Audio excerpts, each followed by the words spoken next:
രാഷ്ട്രപതിയുടെ പ്രസംഗത്തിന്മേലുള്ള നന്ദി പ്രമേയ ചർച്ചയ്ക്ക് പ്രധാനമന്ത്രി നരേന്ദ്രമോദി ഇന്ന് വൈകിട്ട് മറുപടി പറയും. കേന്ദ്ര സർക്കാരിനും ബിജെപിക്കുമെതിരെ ആഞ്ഞടിച്ചുള്ള രാഹുൽ ഗാന്ധിയുടെ പ്രസംഗത്തിനുള്ള മറുപടി പ്രധാനമന്ത്രിയിൽ നിന്നുണ്ടാകുമെന്ന് തന്നെയാണ് പ്രതീക്ഷിക്കുന്നത്. ഇന്നലത്തെ രാഹുൽ ഗാന്ധിയുടെ പ്രസംഗത്തിലെ ചില ഭാഗങ്ങൾ സഭാരേഖകളിൽ നിന്ന് സ്പീക്കർ നീക്കിയിട്ടുണ്ട്. ഹിന്ദു, അഗ്നിവീർ തുടങ്ങിയ പരാമർശങ്ങളാണ് നീക്കിയത്. എന്നാൽ സത്യത്തെ നീക്കം ചെയ്യാൻ കഴിയില്ലെന്നായിരുന്നു രാഹുൽ ഗാന്ധിയുടെ മറുപടി. പ്രധാനമന്ത്രിയും തുടർന്ന് മന്ത്രിമാരും പരാതി ഉന്നയിച്ചതിന് പിന്നാലെയാണ് സ്പീക്കർ രേഖകളിൽ നിന്ന് രാഹുലിന്റെ പ്രസംഗത്തിന്റെ ചില ഭാഗങ്ങൾ നീക്കിയത്. രാഹുൽ ഗാന്ധി സ്പീക്കർക്ക് കത്ത് നൽകിയിട്ടുണ്ട്. അതോടൊപ്പം തന്നെയാണ് ഇന്ന് NDA പാർലമെന്ററി പാർട്ടി യോഗത്തിൽ രാഹുൽ പെരുമാറുന്നതുപോലെ പെരുമാറരുത് ലോക്സഭയിലെന്ന് മോദി നിർദ്ദേശം നൽകിയത്. ആദ്യം രാഹുൽ ഗാന്ധിയുടെ പ്രതികരണത്തിലേക്ക്. मोदी जी की दुनिया में सच्चाई एक्सपंज हो सकती है, मगर रियलिटी में सच्चाई एक्सपंज नहीं हो सकती है. जो मैंने कहा था, जो मैंने कहना था, मैंने कह दिया. वो सच्चाई है और एक्सपंज करें, जितना करना है करें. सच्चाई सच्चाई होती है. धन्यवाद. കൂടുതൽ വിവരങ്ങൾ നൽകാൻ ER രാഗേഷ് ചേരുകയാണ്. രാഗേഷ്, ഇന്ന് പ്രധാനമന്ത്രി നരേന്ദ്രമോദി എന്ത് പറയും എന്നുള്ള ആകാംക്ഷ നിലനിൽക്കുകയാണല്ലോ. അതോടൊപ്പം തന്നെ രാഹുൽ ഗാന്ധിയുടെ ഇന്നലത്തെ പ്രസംഗം ഏറെ ശ്രദ്ധേയമായതാണ്. അതിലെ ഏത് ഭാഗങ്ങളാണ് പ്രധാനമായും വെട്ടിമാറ്റിയത് സഭാരേഖകളിൽ നിന്ന്? മഞ്ജുഷ, 10 വർഷത്തിന് ശേഷം ലോക്സഭയിൽ പ്രതിപക്ഷ നേതാവിനെ കണ്ട ദിവസമായിരുന്നു ഇന്നലെ. രാഹുൽ ഗാന്ധിയുടെ പ്രസംഗം പ്രതിപക്ഷത്തിന്, പ്രത്യേകിച്ച് ഇന്ത്യ സഖ്യത്തിന് വലിയ ആവേശം നൽകുകയും സർക്കാരിനും BJPയെയും പ്രതിരോധത്തിലാക്കുകയും ചെയ്തിരുന്നു. പലപ്പോഴും ഭരണപക്ഷാംഗങ്ങൾ, പ്രധാനമന്ത്രി ഉൾപ്പെടെയുള്ളവർ ഇടപെടുന്നതും നമ്മൾ കണ്ടതാണ്. ഏതായാലും അതുമായി ബന്ധപ്പെട്ട വാദപ്രതിവാദങ്ങൾ ഇപ്പോഴും തുടരുകയാണ്.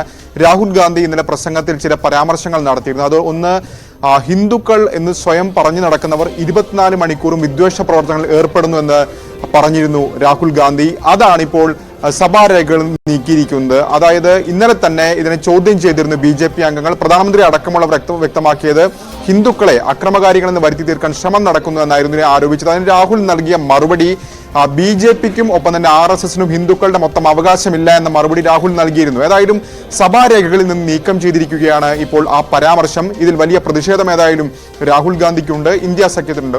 മറ്റൊന്ന്, അഗ്നിവീറുകളുമായി ബന്ധപ്പെട്ട പരാമർശമായിരുന്നു. അതായത് അഗ്നിവീറുകൾ ഇത്തരത്തിൽ കൊല്ലപ്പെടുമ്പോൾ, അവർ വീരമൃത്യു വരിക്കുമ്പോൾ അവർക്ക് ധനസഹായം ഒന്നും നൽകുന്നില്ല എന്ന വിമർശം രാഹുൽ ഗാന്ധി നടത്തി. അത് ഇന്നലെ തന്നെ രാജ്നാഥ് സിംഗ് ചോദ്യം ചെയ്തതാണ്. 1 കോടി രൂപ നഷ്ടപരിഹാരം നൽകുന്നുണ്ട്. അപ്പോൾ രാഹുലിന്റെ പരാമർശങ്ങൾ സഭയെ തെറ്റിദ്ധരിപ്പിക്കുന്നതാണെന്ന വിമർശനമായിരുന്നു രാജ്നാഥ് സിംഗ് ഉന്നയിച്ചത്. അക്കാര്യവും സഭാരേഖകൾ നീക്കിയിരിക്കുകയാണ്.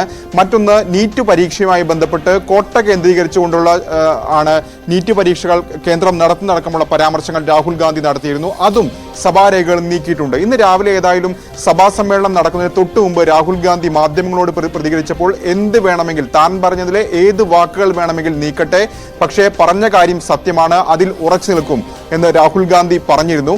ഏതായാലും അതിനുശേഷം ഇപ്പോൾ രാഹുൽ ഗാന്ധി സ്പീക്കർക്ക് രേഖാമൂലം ഈ വിഷയത്തിൽ പരാതി നൽകിയിരിക്കുകയാണ്.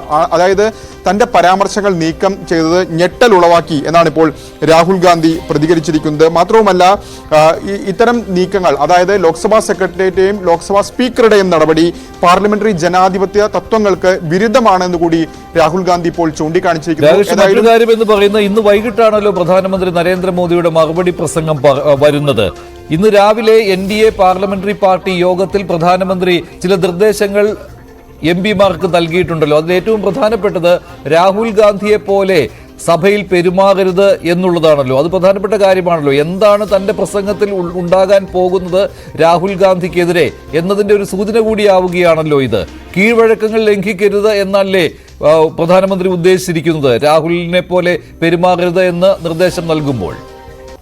തീർച്ചയായും മഞ്ജുഷ, പ്രധാനമന്ത്രിയുടെ മറുപടി പ്രസംഗത്തിൽ രാഹുൽ ഗാന്ധിക്കെതിരെ മറുപടി ഉണ്ടാകുമെന്ന കാര്യം തീർച്ചയാണ്. സാധാരണഗതിയിൽ ഇത്തരം വിമർശനങ്ങളൊക്കെ ഉന്നയിക്കുമ്പോൾ പ്രധാനമന്ത്രി ഇതിനെല്ലാം മറുപടി പറഞ്ഞു പോകുന്നതാണ് പതിവ്. അത് ഇത്തവണയും ഏതായാലും ആവർത്തിക്കുകയും ചെയ്യും. അതിന്റെ സൂചന തന്നെയായിരുന്നു ഇന്ന് NDA യോഗത്തിൽ പ്രധാനമന്ത്രി നടത്തിയ പരാമർശം. അതായത് രാഹുൽ ഗാന്ധിയെ കണ്ടു പഠിക്കരുത് എന്നായിരുന്നു അംഗങ്ങൾക്ക് നൽകിയ നിർദ്ദേശം, പ്രധാനമന്ത്രി നൽകിയ നിർദ്ദേശം. ഒപ്പം തന്നെ പ്രധാനമന്ത്രി സൂചിപ്പിച്ച മറ്റൊരു കാര്യം, രാഹുൽ ഗാന്ധിക്ക് ഈ ചർച്ചയിൽ പങ്കെടുക്കുന്ന അംഗങ്ങൾ രാഹുൽ ഗാന്ധിക്ക് വസ്തുതകൾ നിരത്തി മറുപടി പറയണമെന്ന പരാമർശം കൂടി പ്രധാനമന്ത്രിയുടെ ഭാഗത്തുനിന്നുണ്ടായി. ഏതായാലും 4 മണിക്ക് ശേഷമായിരിക്കും പ്രധാനമന്ത്രി ലോക്സഭയെ അഭിസംബോധന ചെയ്യുക. സ്വാഭാവികമായും രാഹുൽ ഗാന്ധി അടക്കം, ഇന്നിപ്പോൾ അഖിലേഷ് യാദവ് അടക്കം ഉന്നയിച്ചിരിക്കുന്ന വിമർശനങ്ങൾക്കുള്ള മറുപടി പ്രസംഗത്തിൽ സ്വാഭാവികമായും ഉണ്ടാകുമെന്ന് ഉറപ്പാണ്. മഞ്ജുഷ്. ശരി, രാകേഷാണ് വിവരം.